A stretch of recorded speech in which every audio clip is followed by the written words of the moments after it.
غصے کو پینا، کسی کو حقیر نہ سمجھنا، اپنے آپ کو اونچا نہ سمجھنا، زبان پہ غیبت نہ ہو، چغلی نہ ہو، گالی نہ ہو، طنز نہ ہو، کڑوی بات نہ ہو، دل میں بغض نہ ہو، کینہ نہ ہو، حسد نہ ہو، کھوٹ نہ ہو، کھوٹ نہ ہو، ہاں کسی کو اپنے سے حقیر نہ سمجھنا، اپنے آپ کو اونچا نہ سمجھنا۔ فرمایا جس کے دل میں رائی کے دانے کے برابر بھی تکبر ہوگا وہ جنت کی خوشبو بھی نہ سن سکے۔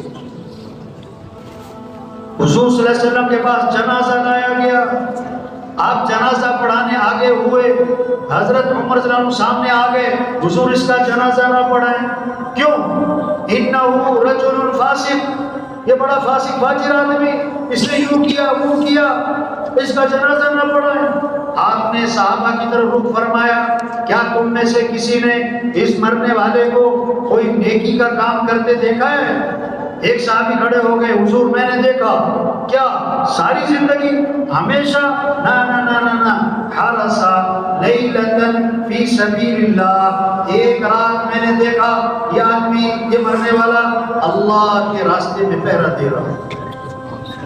آپ آگے بڑھے، جنازہ پڑھایا اور قبر اور دفن میں شریک ہوئے، اور قبر پہ کھڑے ہو کے فرمایا لوگ تیرے بارے میں کہتے ہیں کہ تو جہنمی ہے، اور میں اللہ کا رسول گواہی دیتا ہوں کہ تو جنتی ہے۔ ہاں، شریعت کا مزاج، شریعت کا مزاج دوسروں کی خوبیاں دیکھنا، اپنی خامیاں دیکھنا، اپنی خامیاں دیکھنا۔ کہتے ہیں گلاب کا پودا، گلاب کا پودا، حالانکہ گلاب کے پودے پر 2-4 گلاب ہیں، سینکڑوں کانٹے ہیں، سینکڑوں کانٹے ہیں، کوئی نہیں کہتا کانٹوں کا پودا، کوئی نہیں کہتا کانٹوں کا پودا۔ شہد کی مکھی آتی ہے، کانٹوں پر نہیں بیٹھتی، پھول پر بیٹھتی ہے۔ عقل مند آدمی پھول توڑتا ہے، کانٹے سے اپنے آپ کو بچاتا ہے۔ اس میں کیا پیغام ہے؟ خوبیاں دیکھو بھائی، خوبیاں دیکھو بھائی، خامیاں نہ دیکھو۔ آپ کسی آدمی کو اس نظر سے دیکھنا چاہیں اس میں کیا کیا خوبیاں ہیں، آپ کو بڑی خوبیاں نظر آئیں گی۔ آپ کسی کو اس نظر سے دیکھیں اس میں کیا کیا خامیاں ہیں، آپ کو بہت ساری خامیاں نظر آئیں گی، بہت ساری خامیاں نظر آئیں گی۔ سرخ رنگ کی اینک پہنی ہے، ہر چیز سرخ نظر آئے گی۔ سیاہ رنگ کی اینک پہنی ہے، ہر چیز سیاہ نظر آئے گی۔ نہ سرخ ہے نہ سیاہ، مسئلہ اینک کا ہے۔ ہر ایک میں خوبیاں بھی ہیں، ہر ایک میں خامیاں بھی ہیں۔ آپ کو اس کی خوبیاں نظر آ رہی یا خامیاں نظر آ رہی، یہ آپ کے اپنے دل کی اینک کا مسئلہ ہے۔ ہاں، جب دل کسی سے صاف ہوتا ہے اس کی خوبیاں نظر آتی ہیں، اور خامی نظر آئے آدمی کیا کرتا ہے؟ کوئی بات نہیں، بلکہ کیا کہتے ہیں؟ تعبیر کرتے ہیں، یار اصل میں بھول گیا ہوگا، یار اصل میں یہ اس کا سٹائل ہے۔ اور اگر کسی سے بارے میں دل صاف نہ ہو تو اس میں خامیاں نظر آتی، کوئی خوبی نظر آ جائے نا، پتہ کیا کہہ دیتے ہیں؟ وہ نہیں ایسی ڈرامہ کر رہا ہے، ہو بات ہو بات۔ ہمارے معاشرے میں ماں بیٹی کا جوڑ بیٹھتا ہے، ساس بہو کا جوڑ اکثر نہیں بیٹھ پاتا۔ اس کی وجہ کیا ہے؟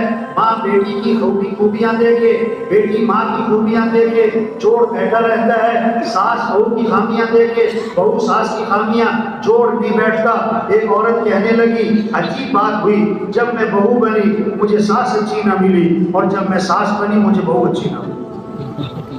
اصل میں خامیاں دیکھی جا رہی۔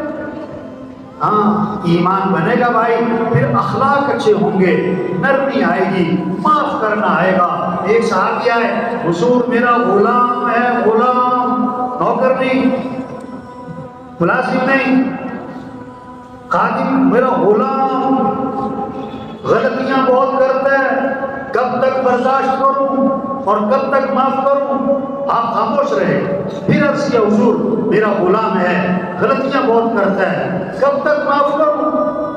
آپ نے فرمایا اگر ایک دن میں 70 مرتبہ غلطی کیا کرے تو معافی کر دیا۔ ہاں، یہ شریعت کا مزاج ہے، معاف کرنا سیکھ۔